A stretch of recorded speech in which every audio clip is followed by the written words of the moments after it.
Hello friends, welcome to another new video. তো এই মুহূর্তে নিয়ে চলে আসি তোমাদের জন্য একটি অন্যতম big breaking update. Yes, school service commission related চলে আসছে এই মুহূর্তে সবচেয়ে বিগ ব্রেকিং আপডেট, যেটা শেয়ার করবো আজকের এই ভিডিওটাতে। যারা নতুন আছে অবশ্যই চ্যানেলটিকে সাবস্ক্রাইব করে পাশে থাকা বেল আইকনটি ক্লিক করে দাও, যাতে সব তথ্যগুলো তোমরা টাইম টু টাইম এখান থেকে পেয়ে যাও।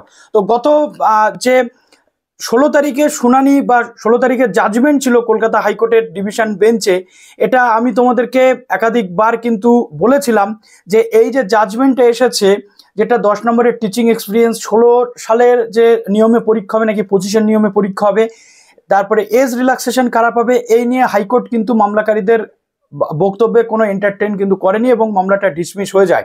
এবং আমি তোমাদের বলেছিলাম যে এই মামলাটা মেবি সুপ্রিম কোর্টে যেতে চলেছে, এবং যেমনটা অ্যাডভোকেট বা মামলাকারীদের পক্ষ থেকে বিভিন্ন নিউজ মিডিয়াতে আমরা তথ্য পেয়েছিলাম যে তারা বলেছিলেন যে অবশ্যই অবভিয়াসলি তারা সুপ্রিম কোর্টে যাবেন, কেননা যেহেতু সুপ্রিম কোর্টের নির্দেশ অনুযায়ী এই রুল ফ্রেম হয়েছে, তাই সুপ্রিম কোর্ট এটাতে সবচেয়ে ভালো ক্লারিফিকেশন করতে পারবে।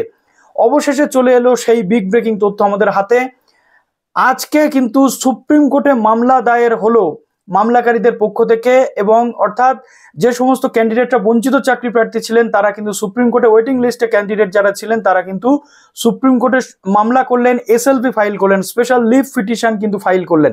এবং যেমনটা তথ্য এই মুহূর্তে উঠে আসছে যে আগামী সপ্তাহে এই মামলার শুনানি রয়েছে। অর্থাৎ এখন আমরা দেখব যে সুপ্রিম কোর্ট এই মামলা কি করতে চলেছে, হাইকোর্টের যে নির্দেশ সেটাই বহাল থাকছে, নাকি সুপ্রিম কোর্ট, যেহেতু এর আগে সুপ্রিম কোর্টে অলরেডি একাধিক মামলা পেন্ডিং আছে এসএসসি নিয়ে, এবং এসএসসির হলফনামাও কিন্তু জমা দেওয়া আছে রাজ্য এবং এসএসসির হলফনামা, তাই দেখবো সুপ্রিম কোর্ট এই পুরো মামলাগুলো একসাথে শুনছে নাকি কি বিষয় হতে চলেছে। সবেমাত্র সুপ্রিম কোর্ট খুলেছে 14 তারিখে, এবং আমরা দেখতে পাচ্ছি যে ওবিসি কেস থেকে শুরু করে সবকিছু ডিলের মধ্যে দিয়ে যাচ্ছে, যেহেতু প্রধান বিচারপতি অসুস্থ রয়েছেন।